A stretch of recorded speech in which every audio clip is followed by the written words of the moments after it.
Hi friends, అందరికీ నమస్కారం. Friends, 6th class social ఇది సెకండ్ చాప్టరు గ్లోబు భూమికి నమూనా అనే చాప్టర్ అనమాట. ఇది చూడండి. ఆ చాప్టర్లో ఈ వీడియోలో మనం ఓన్లీ అక్షాంశాల గురించి మాత్రమే డిస్కషన్ చేసుకుందాం. చూడండి ఫ్రెండ్స్, మనకి ఈ డయాగ్రామ్ మనకు గుర్తుంటే అక్షాంశాలకు సంబంధించిన ప్రతి పాయింట్ మనం ఇక్కడ నేర్చేసుకోవచ్చు. అది ఎలాగో ఈ వీడియోలో నేను చెప్తాను. చూడండి ఫ్రెండ్స్. ఓకే ఫ్రెండ్స్, వీడియోలోకి వెళ్ళే ముందు ప్లీజ్ మీరు కానీ నా ఛానల్ ఫస్ట్ టైం చూసినట్లయితే ప్లీజ్ లైక్ చేయండి, షేర్ చేయండి, సబ్స్క్రైబ్ చేసుకోండి ఫ్రెండ్స్. ఓకే, చూడండి ఫ్రెండ్స్, ఇవి అక్షాంశాలు అనమాట. భూమధ్య రేఖకు సమాంతరంగా గీసిన కొన్ని రేఖలు ఉన్నాయి కదా ఫ్రెండ్స్, ఈ రేఖల్ని మనం అక్షాంశాలు అంటారు. భూమధ్య రేఖకు సమాంతరంగా గీసిన ఈ రేఖల్ని మనం అక్షాంశాలు అంటారు. ఇవి సమాంతరంగా ఉంటాయి, బట్ ఇక్కడ అనేది ఎప్పటికీ కలుసుకోవు.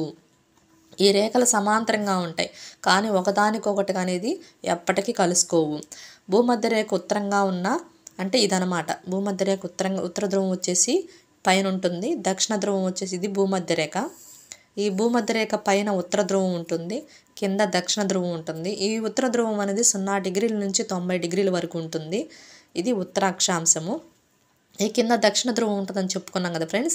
ఇది 0 డిగ్రీల నుంచి 90 డిగ్రీల వరకు దక్షిణాక్షాంశం అనమాట. దక్షిణ ధ్రువం అంటే దక్షిణాక్షాంశం. చూడండి, భూమధ్య రేఖ పైన ఉన్న అన్ని ఉత్తరార్ధగోళంలో ఉంటాయి, భూమధ్య రేఖ కింద ఉన్నవన్నీ దక్షిణార్ధగోళంలో ఉంటాయి. ఉత్తరార్ధగోళంలో ఉన్న ముఖ్యమైన అక్షాంశాలు ఏంటంటే కర్కట రేఖ, ఆర్కిటిక్ వలయము. దక్షిణార్ధగోళంలో ఉన్న ముఖ్యమైన అక్షాంశాలు ఏంటంటే మకర రేఖ, అంటార్కిటిక్ వలయము.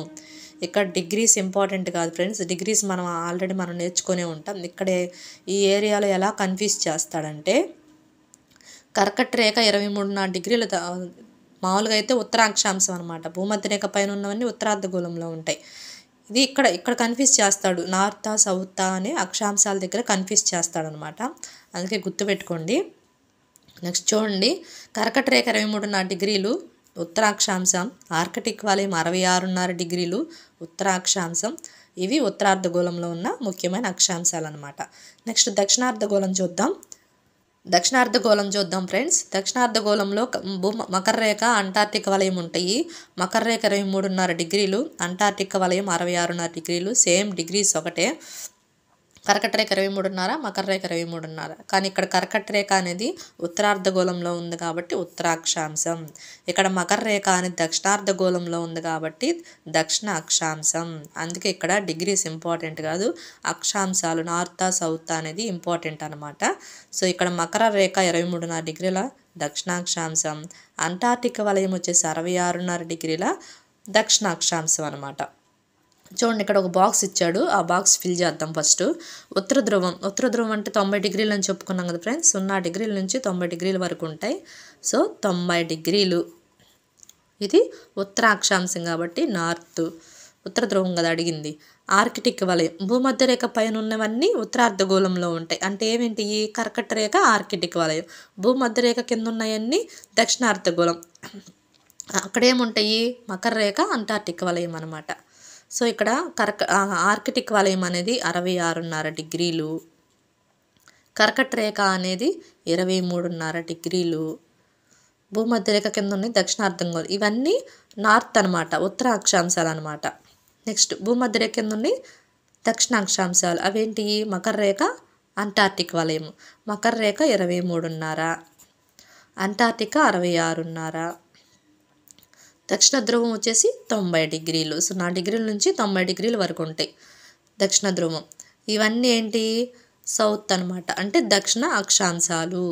చూడండి ఫ్రెండ్స్, అందుకే మన ఈ మ్యాపింగ్ అనేది మన మైండ్లో ఉంటే అక్షాంశాలకు సంబంధించిన మొత్తం మనం ఇక్కడే నేర్చేసుకోవచ్చు.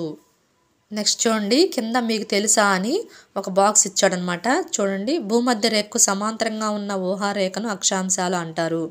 భూమధ్య రేఖకు సమాంతరంగా ఉన్న ఊహారేఖలను అక్షాంశాలు అంటారు. అక్షాంశం అనే పదము లాటిట్యూడ్ అనే లాటిన్ పదానికి చెందింది. అక్షాంశం అనే పదము లాటిట్యూడ్ అనే లాటిన్ పదానికి చెందింది. దీని అర్థం ఏంటంటే, ఈ లాటిట్యూడ్ అనే పదానికి అర్థం ఏంటంటే వెడల్పు, మందం, పరిధి, పరిమాణం. దీని అర్థం ఏంటంటే వెడల్పు, మందం, పరిధి, పరిమాణం. సో చూడండి ఫ్రెండ్స్, ఈ ఏరియా నుంచి ఏ విధంగా బిట్ అనేది అడుగుతాడంటే గుర్తుపెట్టుకోండి, ఉత్తరార్ధగోళంలో ఉన్న ఉత్తరార్ధగోళంలో ఉన్న అక్షాంశాలు ఏవేంటి అని అడుగుతాడు. ఏమేమి ఉన్నాయి? ఉత్తర ధ్రువం ఉంది, ఆర్కిటిక్ వలయం ఉంది, కర్కట రేఖ ఉంది. అదే దక్షిణార్ధగోళంలో ఉన్న అక్షాంశాలు ఏంటి అంటాడు. దక్షిణార్ధగోళంలో ఉన్న అక్షాంశాలు ఏవేంటి? దక్షిణ ధ్రువం, అంటార్కిటిక్ వలయం, మకర రేఖ అనమాట. గుర్తుపెట్టుకోండి, ఆ విధంగా అడుగుతాడు. నెక్స్ట్ ఇక్కడ ఇంకొక పాయింట్ ఉంది ఫ్రెండ్స్, చూడండి. ఇది భూమి యొక్క వాతావరణ విభజనను ఈ అక్షాంశాలు అనేది భూమి యొక్క వాతావరణ విభజన అక్షాంశాలను మనము దీని సాయంతో అధ్యయనం చేయవచ్చు అనమాట. ఇది ఎక్కడ ఉంది, ఇదిగోండి. భూమి యొక్క వాతావరణ విభజనను అక్షాంశాల సాయంతో అధ్యయనం చేయవచ్చు. ఇక్కడ నేర్చుకున్నాయన్నీ పైనే ఉన్నాయి ఫ్రెండ్స్, చూడండి కావాలంటే. ఇదిగోండి, భూమధ్య రేఖకు సమాంతరంగా గీసిన కొన్ని రేఖల్ని అక్షాంశాలు అంటారు. ఇవి ఒకదానికొకటి సమాంతరంగా ఉంటూ ఒకదానికొకటికి ఎప్పటికీ కలవు. ఇక్కడే చెప్పుకున్నాం అదంతా. ఇక చూడండి, భూమధ్య రేఖ ఉత్తరంగా 0 డిగ్రీల నుంచి 90 డిగ్రీల వరకు, దక్షిణంగా 0 డిగ్రీల నుంచి 90 డిగ్రీల వరకు విస్తరించి ఉంది. మనం ఈ ఏరియాలోనే డిస్కషన్ చేసుకున్నాం. నెక్స్ట్ చూడండి, భూమధ్య రేఖ ఉత్తరంగా 90 డిగ్రీల అక్షాంశాలు, దక్షిణంగా 90 డిగ్రీల అక్షాంశాలు ఉన్నాయి. ధ్రువాలు తప్ప అక్షాంశాలన్నీ వృత్తాలే. ఈ ధ్రువాలు తప్ప అక్షాంశాలన్నీ వృత్తాలే అనమాట. ఉత్తర ధ్రువం, ఆర్కిటిక్ వలయం, కర్కట రేఖలు ఉత్తరార్ధగోళంలో ముఖ్యమైన అక్షాంశాలు. ఇక్కడ చెప్పుకున్నాం ఫ్రెండ్స్, ఉత్తరార్ధగోళంలో ఉన్న ముఖ్యమైన అక్షాంశాల గురించి చెప్పుకున్నాము. అదే ఇక్కడ దక్షిణార్ధగోళంలో ముఖ్యమైన అక్షాంశాలు ఏంటి? ఇవి మకర రేఖ, అంటార్కిటికా, దక్షిణ ధ్రువం అనమాట. అది చూడండి ఫ్రెండ్స్. నా వీడియో కానీ మీకు నచ్చినట్లయితే ప్లీజ్ లైక్ చేయండి, షేర్ చేయండి, సబ్స్క్రైబ్ చేసుకోండి ఫ్రెండ్స్. Thank you.